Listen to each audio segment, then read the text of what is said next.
Hello everyone, this is Ken Shreve from Investors Business Daily with the IBD Market Wrap for Friday, February 27th. Major stock indexes ended lower Friday as investors digested another round of unsettling headlines about the economy and the financial sector. Here's a look at a daily chart of the Dow. The blue chip index fell 119 points, 1.7% to 7062.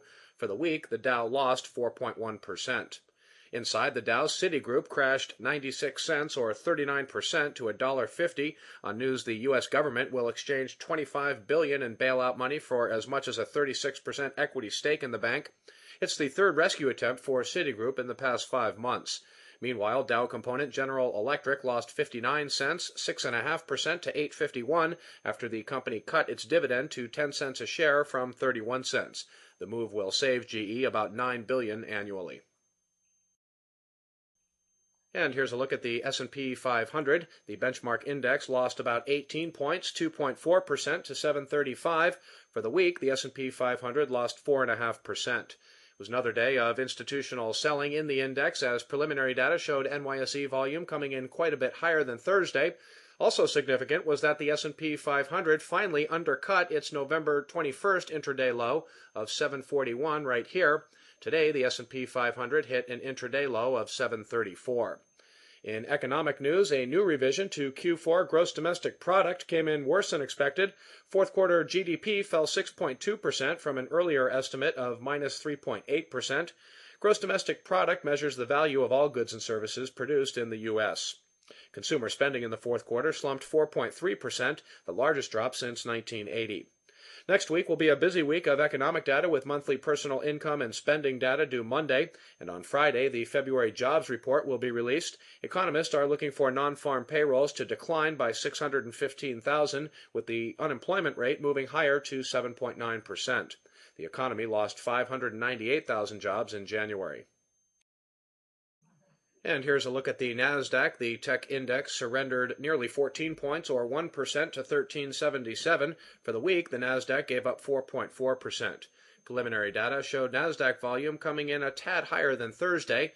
Notice that the NASDAQ is still trading about 82 points above its November 21st intraday low, around 1295.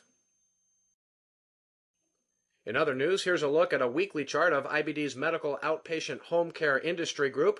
Industry group charts can be accessed with the Daily Graphs Industry Groups tool, a premium service at investors.com.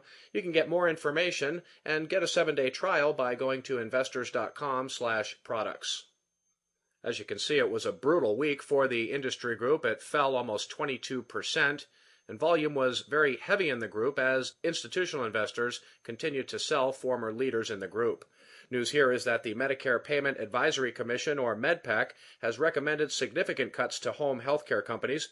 Inside the group, Amedisys plunged 10% to $32.71, and Gentiva Health Services cratered 18% to $17.33. Gentiva was featured in yesterday's daily stock analysis video, and it was noted that institutional selling has been going on for some time in the stock.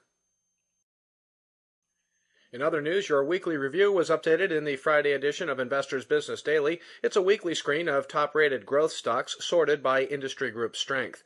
Only 10 stocks made the cut this week. Remember, in healthy markets, it's normal to see 100 or more stocks on this list. Computer Programs and Systems made the cut. It's tracked in IBD's Computer Software Medical Industry Group. Shares rose 6 cents to $26.75. Let's take a look at its weekly chart. Computer Programs and Systems continues to hold up pretty well from a technical perspective. Notice that it has an accumulation distribution rating of A-, a sign of some institutional buying in recent weeks. Remember, this rating is on an A+ to E scale, with A+ signifying heavy institutional buying and E signifying heavy institutional selling. The stock has been consolidating gains for several weeks. Here was the start of its most recent consolidation right here. It's only about 14% from a 52-week high, and it does have a relative strength line in new high ground, an indication that the stock is outperforming the S&P 500. Also notice 2 accumulation weeks in its weekly chart. These 2 above-average volume weekly price gains right here are a sign of institutional buying. Once again, there was no shortage of stocks in the down section of Stocks on the Move at investors.com. On the downside, Decker's Outdoor slumped 22% to 41.27 in fast trade after the footwear maker reported earnings and lowered its full-year outlook. Late Thursday, the company topped estimates by 10 cents with profit of $4.05 a share, a 51% increase from a year ago. The results were driven by higher sales of its premium UGG brand. But it forecast 2009 profit well below expectations. Analysts were looking for $8.05 a share, but the company forecast profit of $7.27 a share. And finally, don't forget to take a few minutes and scan the latest update to the IBD 100 list of top-rated growth stocks. It'll be updated later today in the Monday edition of Investors Business Daily.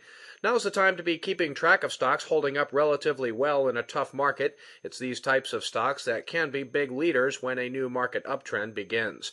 And don't forget to watch for the IBD 100 update video on Monday. It'll be posted on the homepage of investors.com around 10 a.m. Pacific time. That's a quick look at Friday's market. Have a great weekend, everyone. I'm Ken Shreve.